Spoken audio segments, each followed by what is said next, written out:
Sirkuit Mandalika tak lama lagi akan menggelar balapan internasional World SBK Indonesia 2021. Sirkuit yang memiliki nama lengkap Pertamina Street Circuit ini memiliki panjang 4,31 km dengan 17 tikungan.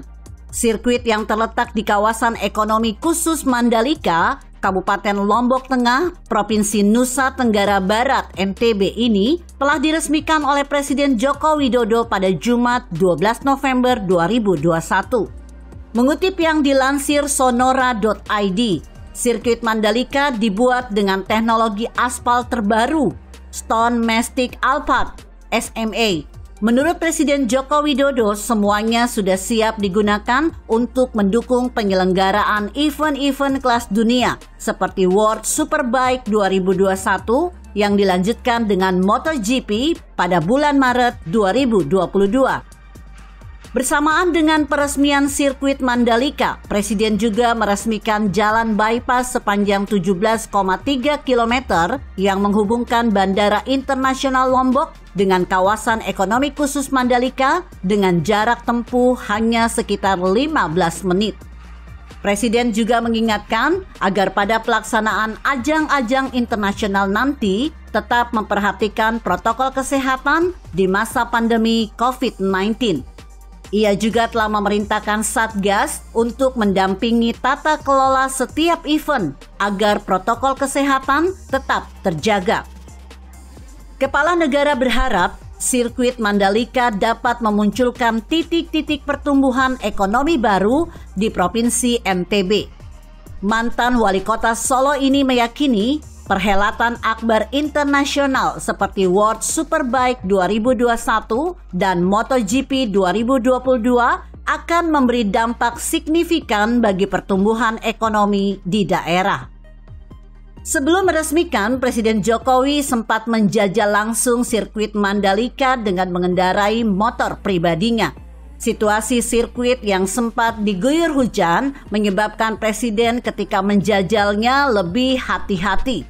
Apalagi kondisi sirkuit yang memiliki banyak tikungan tajam.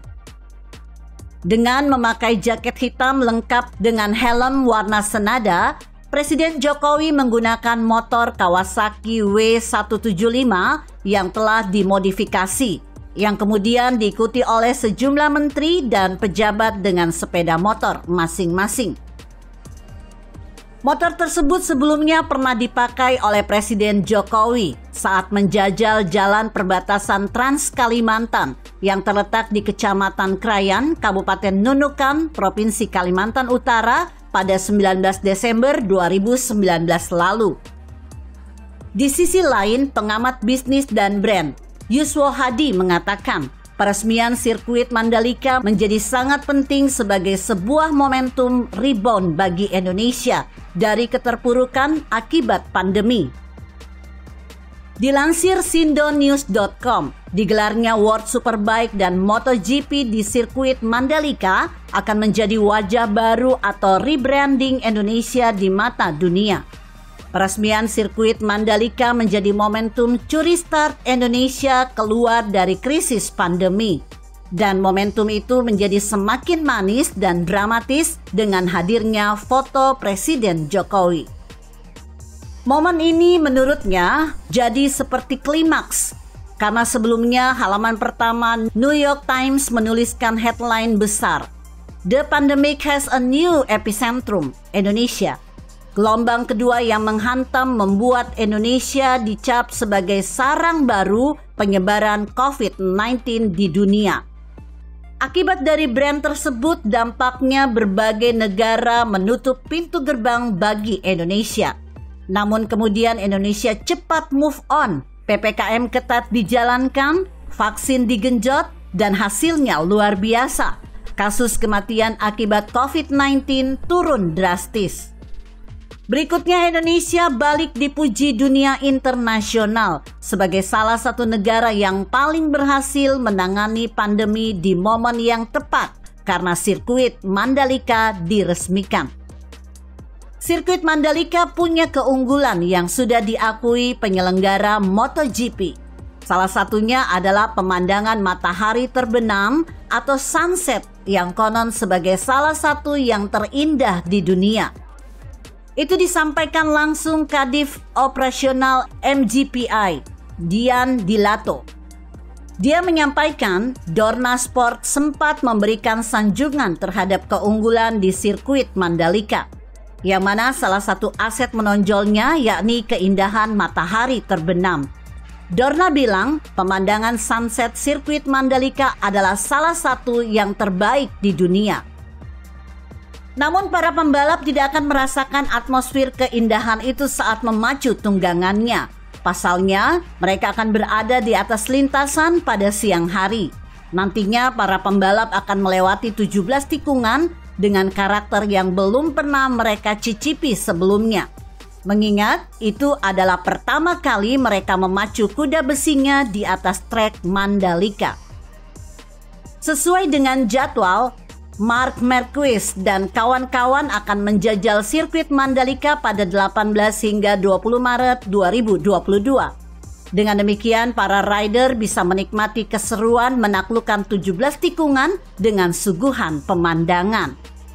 Tak hanya rider, keindahan sekitar Mandalika akan dapat dilihat oleh masyarakat luas, bahkan seluruh dunia.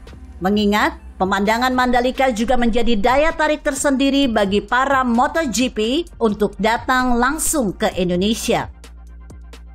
Dilansir dari akun resmi themandalika.gp.com, Paddock Area Street Sirkuit Mandalika sendiri akan sanggup menaungi 40 garasi. Kapasitas Grandstand Sitting Street Sirkuit Mandalika mencapai lebih dari 50.000 tempat duduk. Sementara